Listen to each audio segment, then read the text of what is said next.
Assalamualaikum warahmatullahi wabarakatuh. Perkenalkan, nama saya Farhan Kafi Komaransyah dengan NIM 2020 31250. Di sini saya akan menjelaskan tentang penerapan kalkulus dalam informatika.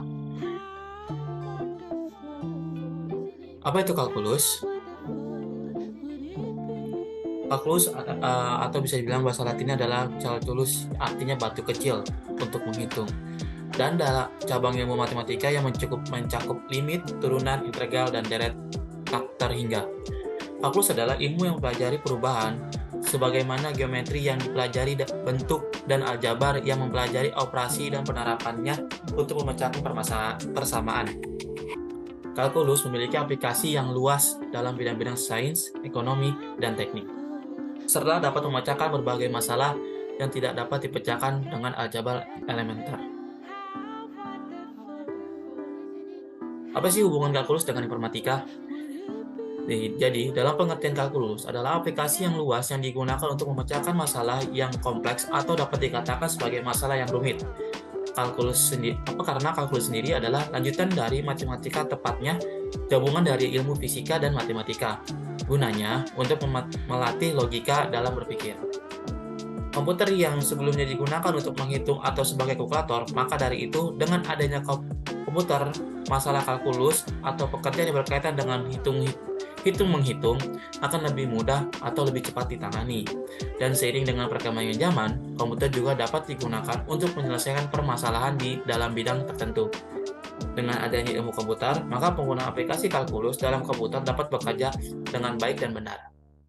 Lalu di dalam bidang teknik informatika kalkulus terdapat beberapa materi, yaitu seperti fungsi, limit, turunan, integral, teori permasalahan diferensial, vektor, fixed point, splinis, transformasi Fourier, dan Wavelets, dan lain sebagainya. Nah, di sini ada dasar-dasar dari kalkulus, itu pengaplikasian kalkulus dalam informatika. Itu ada 5. Pertama ada vektor, linear, limit, turunan, dan integral. Baik, jadi saya akan jelaskan. Apa sih itu vektor? Vektor adalah besaran yang mempunyai nilai dan arah.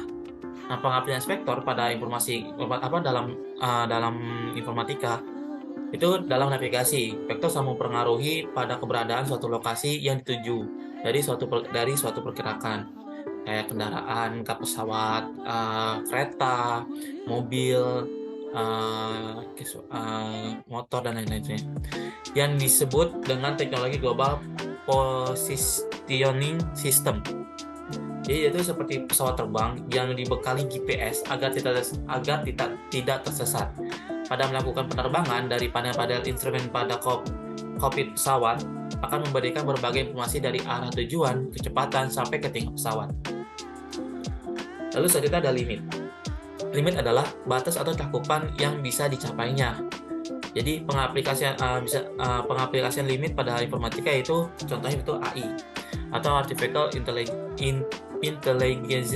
Intelligence merupakan suatu percabangan dari teknik informatika yang dalam mempresentasikan pengetahuan lebih banyak menggunakan bentuk simbol-simbol daripada bilangan dan pemrosesan informasi berdasarkan metode heuristik atau dengan berdasarkan sejumlah aturan. Contohnya Yahoo.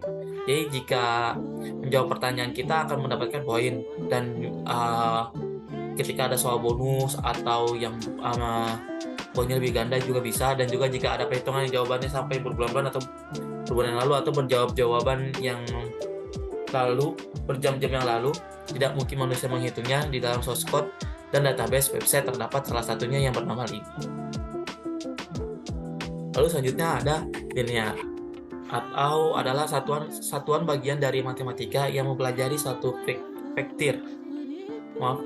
ruang vektor beserta komponen-komponennya seperti basis, sistem koordinat, dan transformasi fungsi linear antara dua ruangan vektor. Pengaplikasian limit pada informatika. Jadi pertama itu linear adalah metode yang sangat populer dan dapat diandalkan dalam memecahkan masalah optimasi yang mengandung fungsi. Aplikasi dalam bidang teknik informatika itu sistem jaringan. Lalu ada turunan. Turunan fungsi atau diferensial adalah fungsi lain dari fungsi sebelumnya. Misalnya, fungsi f menjadi f aksen yang mempunyai nilai tidak beraturan.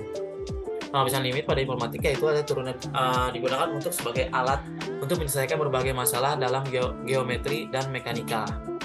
Pemuatan turunan di bidang informatika adalah software gramatika yang merupakan perangkat lunak untuk membuat grafik. Perangkat ini bersifat shareware dan dapat diunduh di websitenya. Baik, jadi sini selanjutnya terakhir adalah integral. Integral adalah sebuah konsep penjumlahan secara berkesinambungan dalam matematika bersama dengan inverse-nya, atau juga bisa disebut dengan kebalikannya dari diferensial atau disebut dengan anti turunan. Jadi pengaplikasian pada informatika itulah digunakan untuk menggunakan ray tracing atau bisa disebut juga adalah suatu metode yang untuk menghasilkan gambar yang dibuat dalam lingkungan komputer 3 dimensi. Secara kerjanya adalah membuat pengikuti jejak tracking atau sinar ray dari suatu mata imajiner yang melalui sebuah piksel di layar virtual dan mengkumulasikannya kontribusi setiap sinar dalam scan di piksel tersebut.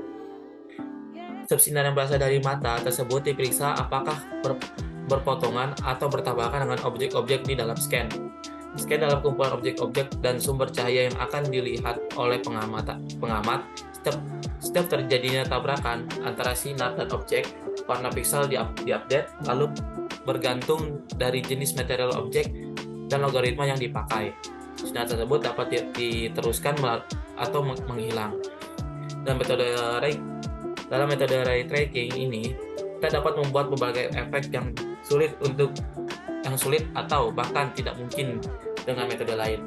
Beberapa efek tersebut adalah pemantulan dan tembusan cahaya dan bayangan. Baik, di sini saya akan menjelaskan lebih lanjut tentang integral yang akan saya bahas nanti, yaitu integral tak tentu. Jadi integral tak tentu adalah bentuk integral yang variabel integrasinya tidak memiliki batas, sehingga integrasi dari sebuah fungsi akan menghasilkan banyak kemungkinan dan hanya dinyatakan sebagai penyelesaian umum. Istilah tak tertentu berarti bentuk fungsi fx yang membuat konstanta real sembarang. Nah, di sini adalah rumus-rumus dasar dari integral tertentu. Misalnya dari lim ax pangkat n dx sama dengan a per n tambah 1 x pangkat n tambah 1 dan tambah c. Jadi untuk rumus integral tertentu itu, integralnya itu adalah ditambahkan 1. Jadi seperti yang di rumus pertama, yaitu ax pangkat n yang nantinya akan diintegrasikan menjadi a per n tambah 1 itu dari integralnya, lalu x n tambah 1 pangkatnya pun pangkat akan 1. Jadi integral itu ditambahkan 1, tidak diturunkan. Lalu tambah c itu adalah nilai konstantanya gitu. Lalu yang kedua itu rumus dasar kedua itu adalah ada lim a per x dx sama atau lim ax min 1 dx sama dengan a nilai mutlak x tambah konstanta yang dimana a-nya adalah konstanta. Gitu. Untuk lebih jelas atau lebih gampang, saya akan masuk ke contoh soal. Ini soal pertama itu lim a dx, yaitu sama dengan 2 per x pangkat 0, yang dimana sebenarnya itu sudah ada variabel yaitu 0.